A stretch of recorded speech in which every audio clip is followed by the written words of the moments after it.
Bonjour à tous et bienvenue sur la chaîne. On se retrouve aujourd'hui pour parler de Mad Max Furiosa qui est sorti en salle le 22 mai 2024. Le film dure 2h30, il est réalisé par George Miller et on va retrouver au casting Anna Taylor-Joy et Chris Hemsworth, deux acteurs que j'aime beaucoup, même si j'arrive pas à prononcer le nom de la première, mais voilà, c'est deux acteurs que j'apprécie et c'est en partie pour ça que j'allais voir ce film. Et attention, si tu ne connais pas la saga, c'est interdit aux moins de 12 ans. Donc ce nouveau film va se dérouler avant les événements de Mad Max Fury Road. Ça va nous présenter un petit peu plus le parcours de Furiosa. On va la voir se faire enlever toute jeune, capturée par Demetus et voilà, donc on va voir après son parcours. Je vais pas t'en dire plus pour te spoiler, mais ça se situe juste avant. Alors je tiens à préciser que je n'aime pas forcément ce genre de film, pas forcément ce genre, mais j'ai pas énormément accroché avec Mad Max Fury Road. Là malheureusement c'est un peu pareil, j'ai pas passé un mauvais moment, mais je vais essayer de mettre mon ressenti pour ce film de côté et de donner ce que j'ai vraiment ressenti, des choses justes, même si là j'ai les notes presse et spectateurs sous les yeux qui sont très bonnes plutôt, 4 et 4,1 étoiles sur 5 pour les deux, ce qui est très très bon, mais j'avoue que moi je ne mettrai pas une mauvaise note, mais il y a beaucoup de choses qui me dérangent, et notamment tout ce qui était effets numériques, effets spéciaux. Je suis désolé, on va voir un film, alors j'ai été chercher le budget tout à l'heure, il est de 168 millions de dollars, alors c'est environ, parce qu'il n'y avait qu'une fourchette de disponible, mais je suis désolé, quand tu fais ce genre de film, quand tu as ce budget-là, tu dois être quasiment irréprochable, et je n'ai pas trouvé ça beau visuellement, c'était pas esthétique pendant les scènes de combat.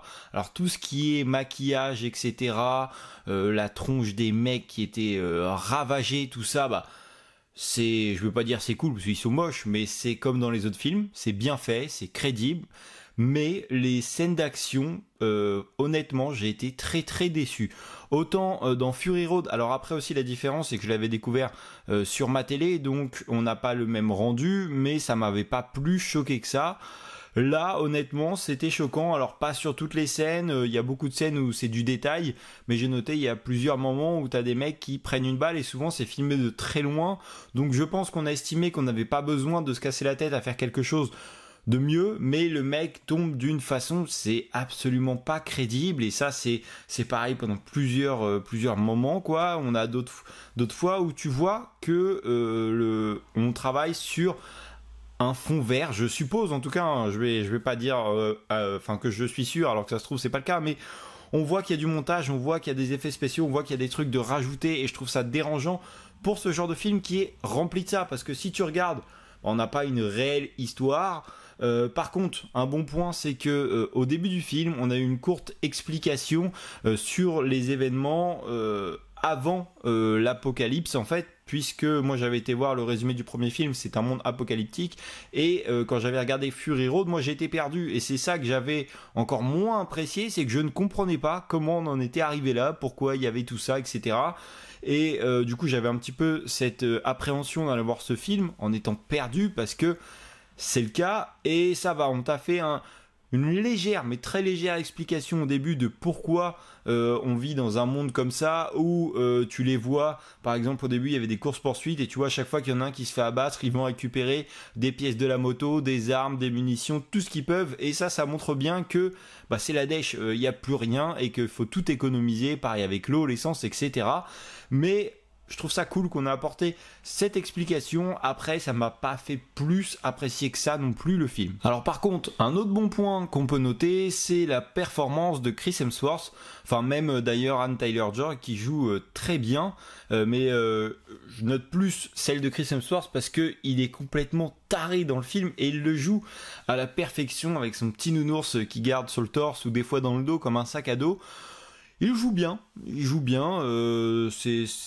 Il est plutôt, je vais pas dire agréable parce que c'est complètement un taré, mais ouais, il joue bien son rôle et c'est cool. D'ailleurs, en règle générale, Les acteurs jouent bien. Après, est-ce qu'ils ont grand chose à jouer, hein? Je suis sûr que si on compte toutes les lignes de texte, il n'y a pas grand chose, ça doit faire un livre de 2-3 pages, parce que c'est absolument pas le genre de film où on a une vraie histoire, même si là je trouve qu'on a fait un petit effort, on a quelque chose à nous raconter, alors que dans Fury Road j'avais pas trouvé. Et ce que je trouve aussi dommage, alors pas pour ce film, c'est que là justement on va comprendre les événements de Fury Road, que personnellement quand j'ai regardé, alors c'est il y a assez longtemps et du coup j'avoue je me souviens plus trop du film, tu vois, la preuve il m'a pas marqué, mais en fait on comprenait pas tout. On apparaît là, il y a un mec donc qui était joué par Tom Hardy, qui est tombé là, l'autre elle embarquait les filles mais on savait pas pourquoi, et là c'est expliqué dans ce film. Mais je trouve ça dommage à chaque fois qu'on fonctionne à l'envers, qu'on sorte un film, après on va t'expliquer les événements, et surtout avec cette saga qui, comme je te le disais, n'a pas une histoire extraordinaire, il y a très peu de texte, c'est vraiment un film qui est là pour te distraire visuellement, mais ça j'ai trouvé que ça ne marchait pas de ouf. Alors on a des beaux trucs visuels, à un moment il y a une explosion, on va tirer un espèce de fumigène et on voit le méchant qui apparaît sur un gros fond rouge et ça leur tombe un peu dessus. C'est cool visuellement tout ça, en fait dès qu'on est un petit peu à l'arrêt, qu'on a une idée ou quoi que ce soit, c'est cool, mais c'est vraiment les scènes d'action qui pêchent et je trouve ça dommage. Après bon, on a réussi encore à créer des véhicules dans tous les sens, des trucs qui ressemblent à rien, des assemblages de voitures, t'as 3 bagnoles sur le même truc. Voilà, c'est l'esprit Mad Max, pardon. Après, j'ai noté au début, il est sur un espèce de carrosse avec 3 motos qui conduit avec 2 lanières. Bon, c'est vraiment pour l'effet, parce que comment tu conduis 3 motos avec des lanières? Déjà, tu as 2 lanières pour 6 poignées, et comment tu tournes? Enfin voilà, c'est pas crédible. Bon, après, ça va dans l'univers. D'ailleurs, un truc qui ne marche pas, c'est que presque au début du film, le méchant principal se fait arracher les tétons. Donc bon, on joue bien là-dessus, tu vois, ça reste bien. Et quand tu regardes par la suite, il les a de nouveau. Donc soit il en a piqué une paire, mais il y a un petit truc qui fonctionne pas là. Bon bah je pense que je vais m'arrêter là pour ce film. Pour te faire un petit résumé, je pense que si t'aimes bien la saga, va le voir, parce que c'est dans la lignée du... Enfin je te dis dans la lignée du reste, j'ai pas vu les premiers, mais c'est dans la lignée de Fury Road.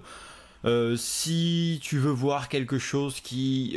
faut pas y aller pour l'histoire, hein, faut y aller parce qu'il y a de l'action, il y a des bagnoles qui explosent, il y a des mecs qui se tapent, il y a des tarés partout, on a des effets visuels plus ou moins bons. Donc voilà, c'est vraiment un film pas sans histoire, mais quasiment, c'est pas très compliqué, mais c'est pas pour ça qu'il fallait voir ce film, hein, comme je te le dis. Donc voilà, je pense que si t'aimes la saga, si t'aimes ce genre de film, tu peux y aller, tu passeras un bon moment. Sinon, bah moi j'ai trouvé ce film sans plus. La seule raison d'aller le voir, je l'ai trouvé, c'est pas mauvais, mais c'est un petit peu décevant de ce qu'on attend, de ce qu'on pourrait attendre d'un film qui se base que là-dessus. Donc voilà, si tu as vu le film, n'hésite pas à me donner ton avis en commentaire, ce que t'as aimé, ce que t'as pas aimé, ce que t'aimes la saga, etc. Tu peux également t'abonner à la chaîne, me suivre sur Instagram et mettre un petit like. Moi je te dis à la prochaine pour une nouvelle vidéo. Salut!